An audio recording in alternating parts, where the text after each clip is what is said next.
News नेत्र, आओ बदले नजरिया। तो ज्योतिष और न्यूमरोलॉजी में क्या अंतर है? तो आप ऐसे बोल सकते हो कि ज्योतिष और न्यूमरोलॉजी दोनों सेम बेस पे है, लेकिन उनकी जो सोच है वो थोड़ी बहुत डिफरेंस है। 8 नंबर जिससे ज्यादातर लोग डरते हैं, तो न्यूमरोलॉजी के अकॉर्डिंग 8 क्या है? हम उस नंबर को बहुत अच्छा मानते हैं। आपके पास क्या कोई अन्य धर्मों के लोग भी? सभी धर्म के क्लाइंट्स हैं मेरे पास। जस्ट डिफरेंसेस ये है कि उनके धर्म की चीजें हमें उनके धर्म के हिसाब से समझाना पड़ेगा। अल्फाबेट लिखने का अलग तरीका होता है या सिग्नेचर को पर्टिकुलर डायरेक्शन में करना चाहिए? Signature is a very important thing आपके लाइफ में। मुझे लोग मनी मैग्नेट बोलते हैं। मैं बेसिकली मनी कैसे अर्न करना चाहिए उसके ऊपर ज्यादा फोकस करती हूँ, तो लोगों को मैं मनी अर्न करना सिखाती हूँ। नमस्कार, मैं हूँ सपना पांडे और आप देख रहे हैं न्यूज नेत्रा। आज हमारे साथ स्टूडियो में मौजूद हैं भारत ही नहीं विदेशों में भी न्यूमरोलॉजी के लिए मशहूर निवेदिता गांगुली, जो कि एक लाइफ कोच हैं, साइंटिफिक न्यूमरोलॉजिस्ट हैं और साइंटिफिक वास्तु कंसल्टेंट भी हैं। नमस्कार मैम, आपका बहुत बहुत स्वागत है news Netra. Thank you so much, I am really honoured. जी, न्यूज नेत्र में एक बार मैं अपने सभी दर्शकों की तरफ से आपका बहुत बहुत स्वागत करता हूँ। तो मैं आपसे ये जानना चाहता हूँ कि ज्योतिष और, क्योंकि आप न्यूमरोलॉजी के स्पेशलिस्ट हैं, तो ज्योतिष और न्यूमरोलॉजी में क्या अंतर है? पाइथागोरस ने न्यूमरोलॉजी को 500 BC में डिस्कवर किए थे। जो मैथ्स को सॉल्व करेंगे वो ह्यूमन बॉडी सॉल्व करेंगे। तो ह्यूमन बॉडी भी तो किसी एक दिन पे जन्म लिया होगा, तो वो दिन का भी कुछ एक इम्पोर्टेंस उनके लाइफ में होंगे ही होंगे। तो उन्होंने उस समय डिस्कवर ये किया है कि जो वो जिस डेट पे वो जन्म लिया है वो स्टार्स एंड मून के साथ कनेक्टेड है।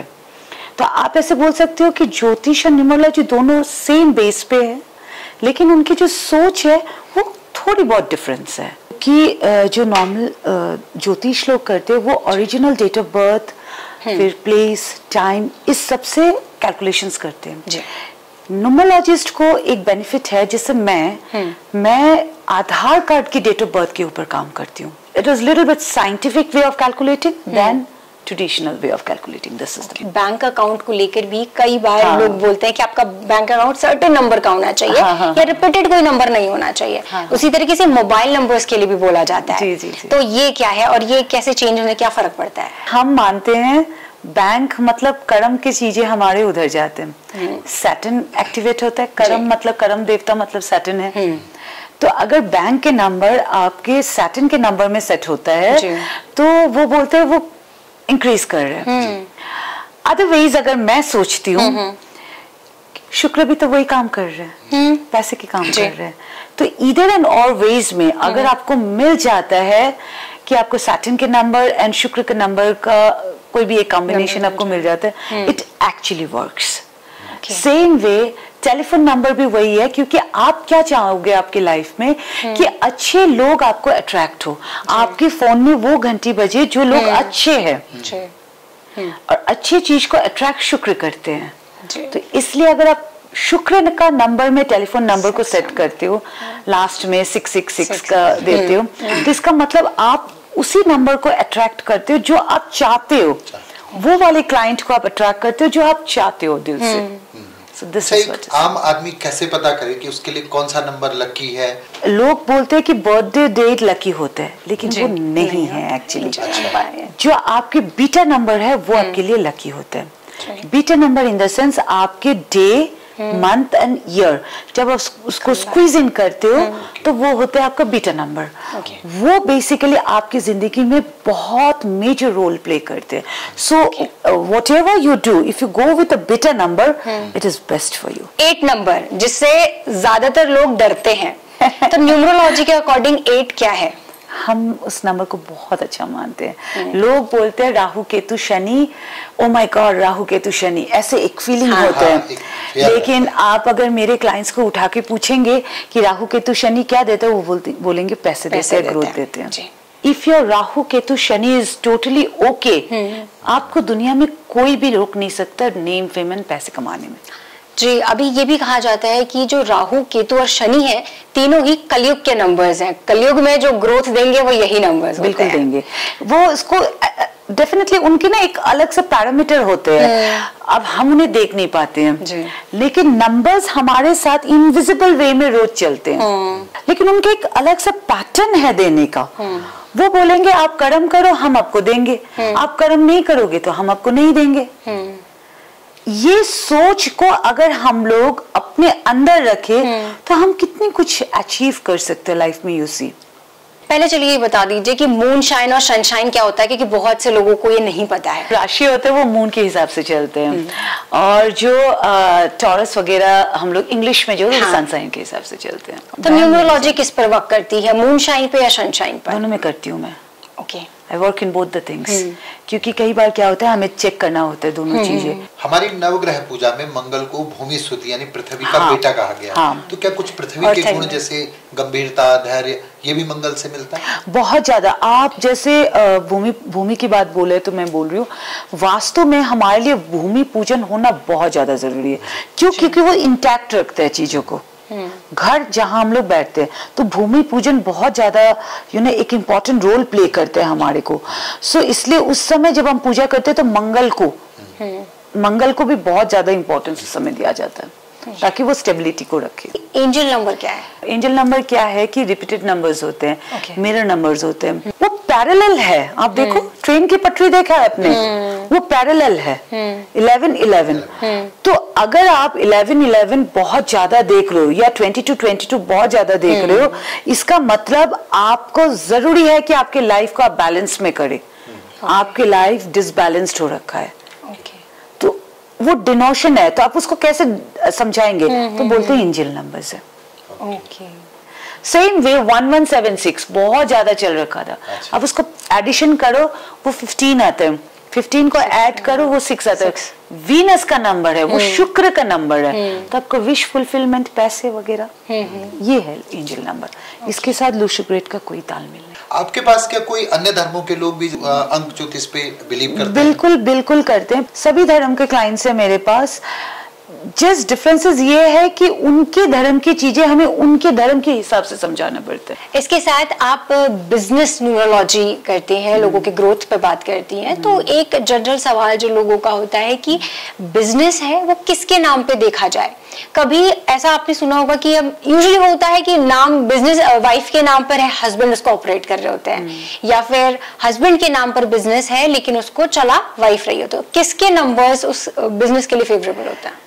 बेसिकली जिनके नाम में बिजनेस रजिस्टर्ड है वो फेवरेट उनके लिए होते हैं। तो इसलिए हमेशा सजेस्टेड है जो बिल बनाए वो वही बनाए जिनके नाम है। क्योंकि जो हमारे बिजनेस है ना वो 35 सेक्शन में डिवाइडेड होते हैं। ठीक है, तो जिनके नाम में बिजनेस है इसका मतलब उनके एट्रीब्यूट उसके साथ है जो नेम है। तो जो बिल बनाए ना वो उन्हीं के नाम से, सिग्नेचर जो करे उन्हीं के नाम से करे तो वो ज्यादा ठीक है। तो बिजनेस के बारे में हमने बात की, आपने नाम और लोगों के बारे में बात की। तो नाम को लिखने का हमने सुना है कुछ सर्टेन तरीके होते हैं, या फिर अल्फाबेट लिखने के तरीके, मैंने बहुत बार में इस बारे में सुना है कि अल्फाबेट लिखने का अलग तरीका होता है, या सिग्नेचर को पर्टिकुलर डायरेक्शन में करना चाहिए? Signature is a very important thing आपके लाइफ में। सिग्नेचर का एक पैटर्न होते हैं। आप जितने सिंपल सिग्नेचर करोगे जो आपके खुद की भी होनी चाहिए, you know, it should be your catch point. ठीक है, उसके हिसाब से अगर आप सिग्नेचर करोगे तो आपके लाइफ बहुत स्मूथ चलेंगे। क्यों? क्योंकि मेन इवेंट्स में आपके सिग्नेचर्स चलते हैं। ठीक है, तो कई बार क्या होता है लोग पेचीदा सिग्नेचर करते हैं। मैं एक छोटा सा एग्जांपल दूंगी। मैं एक बार कहीं पे गई हुई थी तो मैंने देखा उन्होंने सिग्नेचर करा तो ऐसे राउंड सिग्नेचर कर रहे हैं।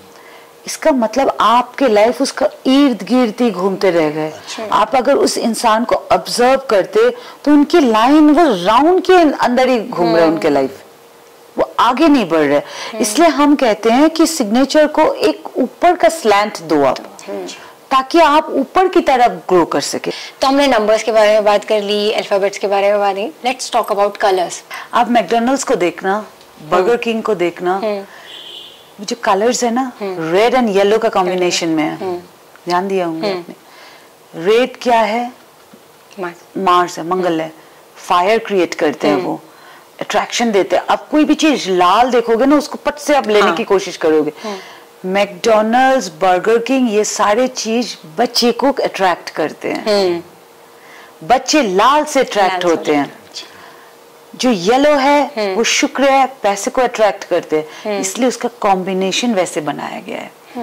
ठीक है, कलर्स के बारे में बात हो गई। अब हम चाहेंगे कि आप हमारे दर्शकों को ये बताएं कि ये जो आधार नंबर आपने बोला पहले भी, हम आधार पर कैलकुलेट करें या फिर जो हमारी डेट ऑफ बर्थ है उस पर कैलकुलेट करें? जैसे मैं एक साइंटिफिक न्यूमरोलॉजिस्ट हूँ, मैं आधार के ऊपर ज्यादा काम करती हूँ। और मैं स्टार्टिंग में ही जब मेरा स्लॉट बुक होते हैं तो उनके पास ये मैसेज जाते हैं कि आप अपने सारे डॉक्यूमेंट्स के हिसाब से जो नंबर्स है वो सारे मुझे प्रोवाइड करें।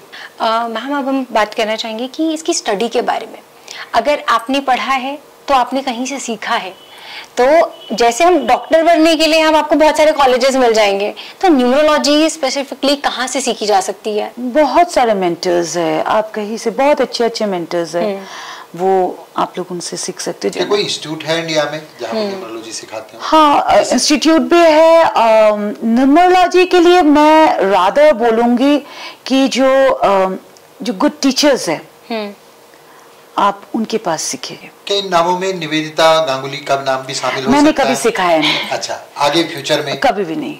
अच्छा, आप सिखाएंगे? बिकॉज मैं जो सिखाती हूँ दोज आर वर्कशॉप्स, लाइक जैसे मैं एंजल थेरेपी सिखाती हूँ, मनी वर्कशॉप। मेरा मेन चीज है, मुझे लोग मनी मैग्नेट बोलते हैं। मैं बेसिकली मनी कैसे अर्न करना चाहिए उसके ऊपर ज्यादा फोकस करती हूँ।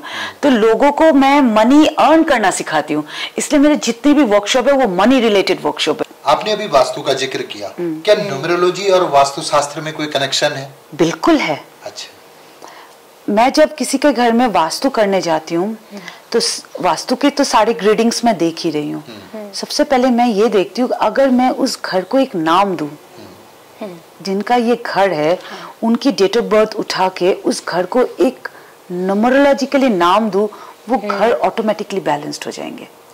लोग कहते हैं कि सीढ़ी के नीचे अगर टॉयलेट या बाथरूम है तो वो ठीक नहीं होता है, उससे नेगेटिव इम्पैक्ट आता है। आप क्या मानते हैं? It's very true. अच्छा, ये सारी चीजें ट्रू है।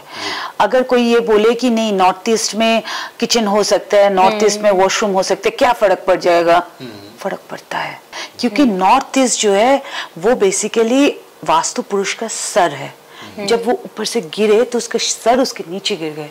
तो उन्होंने बोला था कि मेरे सर के ऊपर चीजें मत करो, वो भगवान के स्थान है, मुझे उठ के देखने दो कि आप लोग क्या काम कर रहे हो। ठीक है, तो नॉर्थ ईस्ट को हम लोग कुबेर के स्थान भी बोलते हैं, ईशान कोण है। तो आप अगर भगवान के स्थान में मल त्याग करते हो तो आप कैसे सोच सकते हो कि आप बढ़ोगे लाइफ में? अब बात करते हैं जो हमारे रत्न होते हैं। हाँ। तो लोग जो है अंगूठियां भी अलग अलग रत्नों की पहनते हैं, तो इनका न्यूमरोलॉजी में क्या इंपॉर्टेंस है? स्टोन्स, जेमस्टोन्स, क्रिस्टल्स, रुद्राक्ष, ये तीनों चीज बहुत पावरफुल होते हैं, अलग अलग वे में काम करते हैं। जब आप स्टोन पहनते हो इसका मतलब आपके नर्व के साथ वो काम करने लग गए। तो जब आपके हार्ट की जो बिट है और वो स्टोन की जो बिट है वो दोनों सिंक्रोनाइज्ड होता है तो स्टोन एकदम से काम करने लग जाते हैं। अच्छा, ज्योतिष में जैसे ग्रहों की दशा के हिसाब से ये तय करते हैं कि आपको कौन सा स्टोन पहनना चाहिए, राशियों को देख के। न्यूमरोलॉजी में कैसे तय करते हैं कि वो खाने का खाली देख के? अच्छा। जैसे डेट ऑफ बर्थ में जो खाना खाली है आपका, अच्छा, उस हिसाब से हम लोग उसको प्रिस्क्राइब करते हैं। स्टोन से की जाती है। तो पर्टिकुलर किसी नंबर का पर्टिकुलर कोई स्टोन होता है? स्टोन है, क्रिस्टल्स है, क्रिस्टल सब्स्टिट्यूट है, स्टोन से थोड़ा कम कॉस्ट होता है, लेकिन वर्क भी बहुत जल्दी करते हैं वो क्रिस्टल्स जल्दी।